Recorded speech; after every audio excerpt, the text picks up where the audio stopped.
คณะพักภาคฐานมหาวิทยาลัยวิทยาศาสตร์สุขภาพจะเพิ่มทวี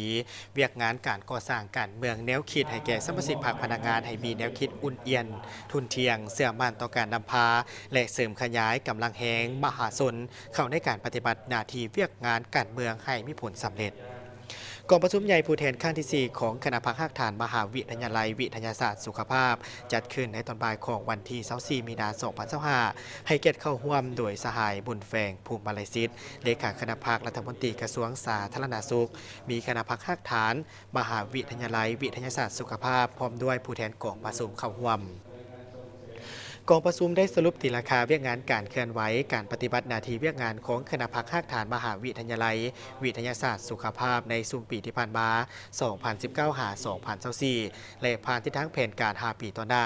2025 หา 2030ตลอดระยะที่ผ่านมาคณะพักได้มีความเอกภาพภายในบนพื้นฐานหลักการร่วมศูนย์ประชาธิปไตยมีแบบแผนวิธีการเฮ็ดเวียกที่ดี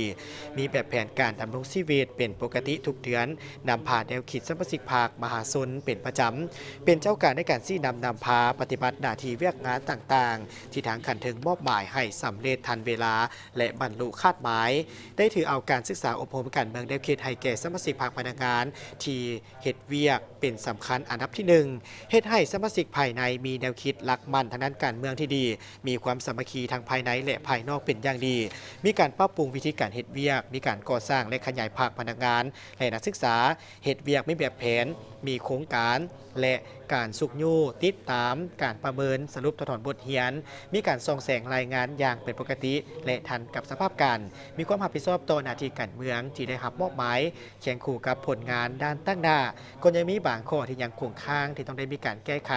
โดยจะมีการเพิ่มทวีเอาใจใส่ในเรื่องการก่อสร้างการเมืองแนวคิดให้เป็นก๊กเพิ่มทวี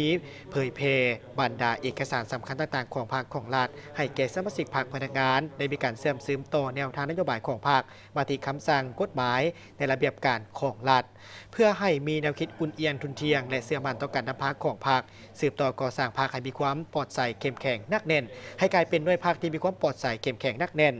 เสริมขยายกำลังแห่งของมหาชนโดยการส่งเสริมและนำใส่สติปัญญาความรู้ความสามารถของมหาชนเข้าในการปฏิบัติเวียกงานหน้าที่การเมือง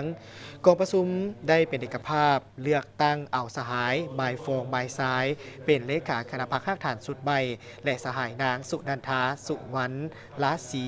เป็นรองเลขาคณะพรรคภาคฐานพร้อมทั้งเป็นประธานกวดกาพรรคพร้อมด้วยคณะรวมทั้งหมด9สหายเพื่อสืบต่อซี่นำพาเวียกงานให้ประสบผลสำเร็จ